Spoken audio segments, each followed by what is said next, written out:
पुरुषोत्तम रामचंद्र जी ने बाल को छिप कर क्यों मारा? ये बात कई लोग प्रश्न करते हैं और ये बात बाल भी पूछा था।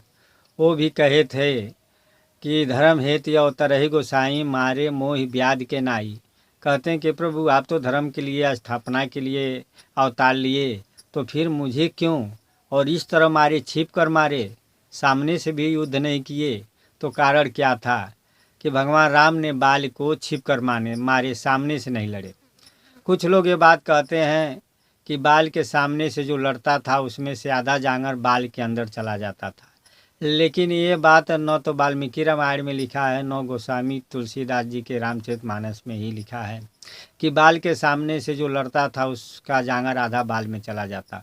हाँ, मनोविज्ञानी के बात तथ्य निकलता है कि अगर शत्रु हमारा हमसे बहुत बलवान हो और उसके सामने मैं जाऊं तो मेरा जांगर आधा हो जाता है, ऐसा देखा जाता है।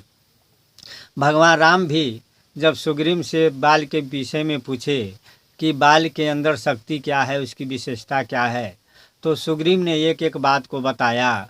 उन्होंने बताया कि एक राक्षस आया था जो आधी रात को हम लोग को ललकारा।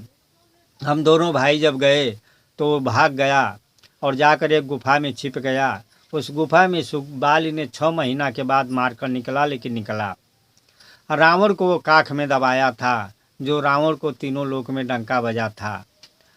आगे कहते हैं कि एक राक्षस भैंसा के भेष में आया, वो बहुत बलवान था, लेकिन उसकी टंगड़ी पकड़ के बाल ने इतना तेज भाजा कि वो कई कोस दूर पर जाकर गिरा और मर गया। आगे कहते हैं सुग्रीव की हे प्रभु, बाल की छाती इतनी बलवान है, इतनी वज्र है कि उसके छाती में वही तीर छेद सकता है जो एक बार में 7 तरकुल गिरा दे।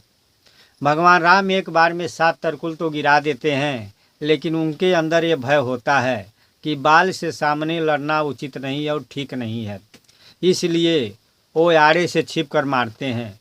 बाल के अंदर वास्तव में वो शक्ति, वो बल था। रामानंद सागर जो रामायण बनाए हैं, उस रामायण में जब बाल की चिता जलाई जाती है सम्मान सहित, तो वहाँ कवि गायक गाता है कि बजा विजय के डंका का भारत का लंका। कवि कहता है कि बाल का डंका बजा था, चाहे वो भारत हो या चाहे लंका हो, ये दोनों राज्य में कोई लड़ने वाला बाल के सामने नहीं था। आज उस बाल की चिता जल रही है। तो वास्तव में बाल के अंदर इतनी शक्ति थी, इतना वो बलवान था, और इस बात का अनुभव भगवान राम का था। और जब उन्हें अनुभव हो गया तो वो सामने से लड़ाई करना उचित नहीं समझे। और वास्तव में चाहिए भी। कुशल पुरुष, होशियार पुरुष की यह पहचान होती है कि सामने शत्रु की पहचान करके ही लड़ाई की रणनीति बनाई जाए। इसलिए भगवान राम ने बाल को छिप कर मारे।